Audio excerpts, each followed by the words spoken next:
Ganito pa na po yung pakaramdam, sorry, nanginginig po ako. Alam niyo po, sa totoo lang, nanginginig po talaga ako. Alam niyo po, dati po, katulad niyo lang din po ako, na nakaupo lang po dyan. Actually, nung sinabi sa akin yan ni brother doon, parang yung duda po talaga, nasa umpisa po talaga yun eh. Nanginginig po talaga ako kasi sa akin. So yun, katulad nyo lang din po ako nung una, nakaupo lang din po ako dyan. Tapos inintroduce po sa akin ni brother doon. Actually, nasa networking din po ako dati. So, alam ko po yung kalakaran. Kaya nung sinabi po niya sa akin ito, actually, nagduda pa ako kasi pagka nasa networking ka,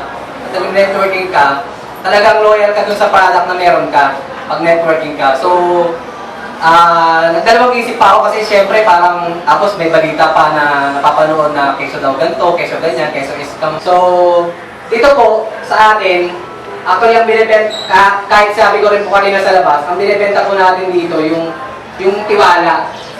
Yung tiwala na ipagkakaloob ng tao po para sa atin. Kasi malaking bagay po yun na yung mga taong katulad nyo po, kung sino po yung mga nag-invite sa inyo, pasalamatan nyo na po ngayon pa lang. Kasi sila po yung mga makakatulong ninyo na magpapabago po talaga ng buhay ninyo. Totoo po yun. Kasi ito po, ang laking bagay po nito sa pamilya ko, tututusin lang po. Ako po, may trabaho po ko dati. Hindi naman po ako against sa trabaho. May trabaho po ako dati, matagal na rin po ako sa trabaho. Pero, siguro hindi ko po kinita itong hinahawakan ko po ngayon sa trabaho ko. Pero laki pasalamat ko pa rin naman po sa trabaho kasi kahit paano may mga natutunan din po ako dun sa trabaho ko. Ano ba? Ang masasabi ko lang po, totoo po yung kanina, yung sabi ko ni brother doon, kanina wala na po kasi. Ang taya ko po kasi dito, nung una po kasi, gusto ko lang subukan kasi kahit pa tiwala ko kay brother doon, gusto ko lang subukan isa. Hindi ko alam paano niya ako na-convince na kunin yung asawa ko, itaya ko yung asawa ko tsaka yung anak ko. Subukan lang po talaga ako.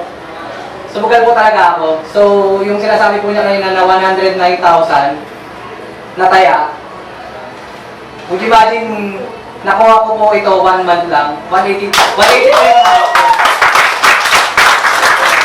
Nakuha niyo po ba? 180 po yung hawak ko, 109 po yung tinaya ko.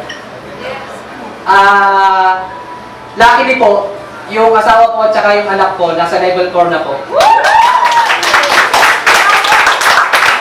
Yun po yung magandang balita. Ibig po sabihin doon, pag-exit po nung asawa ko, o pag-exit po nung anak ko, actually nag-uunahan na naman po sila.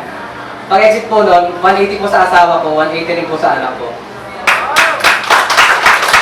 Kayo po tatanungin ko, yung po bang tinaya ako na 109, talo pa po ba ako o sobrang panalo na po ako? Ganun po yun. Sa umpisa po talaga, magdududa ka, pero palagi po namin sinasabi, pagdudahan nyo na lang po yung duda nyo. Baka sakaling, pag pinagdudahan nyo yung duda nyo, matupad nyo pa yung pangarap ninyo.